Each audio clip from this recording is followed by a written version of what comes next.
D'hiver rencontre le pasteur Olivier. Putz qui succède au pasteur Didier Fievet qui a été nommé dans la région de Toulouse. Tout d'abord, monsieur le pasteur, merci de nous recevoir et nous entrons directement dans le vif du sujet. Pouvez-vous nous raconter un peu votre itinéraire qui vous a mené à Rennes? L'itinéraire qui m'a mené à Rennes. L'itinéraire commence à partir de Metz, où j'ai grandi un petit peu au nord de Metz. J'ai fait dans un premier temps des études d'histoire. À la suite de mes études d'histoire, j'ai enseigné l'histoire, géographie, au lycée. Et puis, chemin faisant, d'études bibliques en culte, en discussion, des études de théologie, pour moi, devenaient importantes. Donc j'ai fait mes études de théologie à Strasbourg. Et à la suite de mes études de théologie de Strasbourg, le choix s'est offert à moi de continuer une vie d'enseignant ou d'être au service de l'Église d'une autre manière que celle de la manière dont je servais auparavant. Et le ministère pastoral, par appel, semblait important pour moi. Et donc j'ai été appelé par l'Église réformée à devenir pasteur dans l'Église réformée de France, qui est une autre église, puisque l'Église réformée d'Alsace-Lorraine est concordataire. C'est une autre église.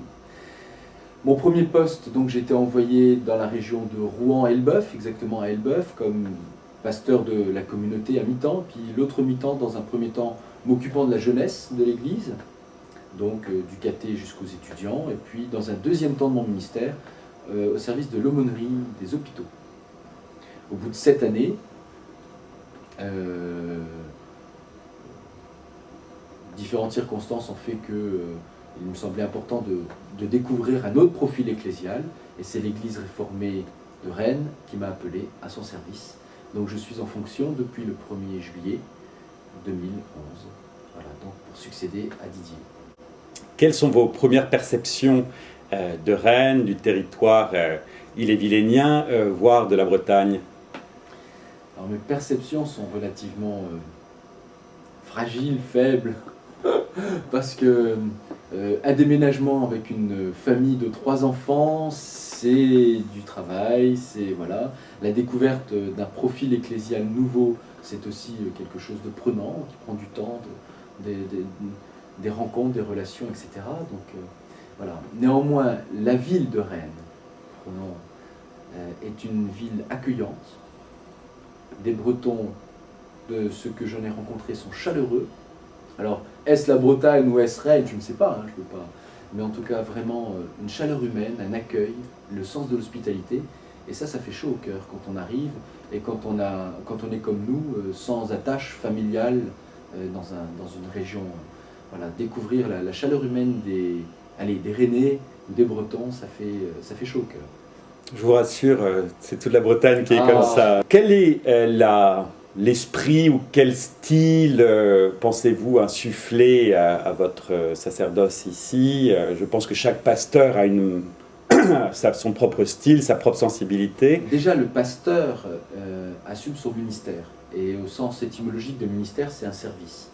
Et l'Église réformée, l'Église protestante, n'est pas personnalisée autour d'un pasteur. C'est vraiment une équipe. C'est le conseil presbytéral, c'est l'ensemble de l'Église. Il y a vraiment le sens de la discussion et de la mise en place d'un projet de manière collective. Alors bien entendu, dans ce projet, c'est pour ça que j'insiste vraiment, c'est vraiment la dimension d'équipe. Dans cette équipe, bien entendu, on peut insuffler un certain nombre de choses, voilà. On a tous plus ou moins des marottes. Bien entendu, les pasteurs sont formés de par leur cursus universitaire à la Bible, la place de la parole de la Bible. Et ce que personnellement j'aimerais décliner, c'est la Bible dans les différents domaines de la vie, dans la vie de tous les jours, avec un accent tout de même, et c'est peut-être là le sens de votre question, c'est que je suis féru d'art contemporain et de musique. Voilà, j'aime beaucoup l'art contemporain. Et donc, quelque part, j'ai ce rêve d'essayer de trouver une tension, une dialectique entre art contemporain et puis cet évangile. Et alors pour un protestant, ça me convient parfaitement puisque je suis iconoclaste.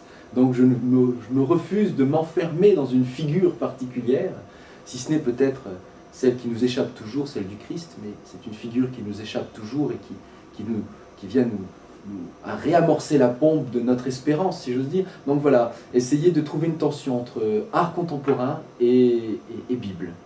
L'univers ne peut que s'en réjouir parce que nous essayons nous-mêmes de développer cette tension entre l'art contemporain et la dimension spirituelle.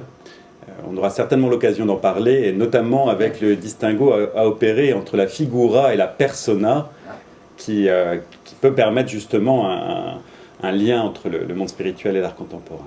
Monsieur le pasteur, merci beaucoup de nous avoir reçus, et nous sommes ministères d'être particulièrement heureux. Merci beaucoup.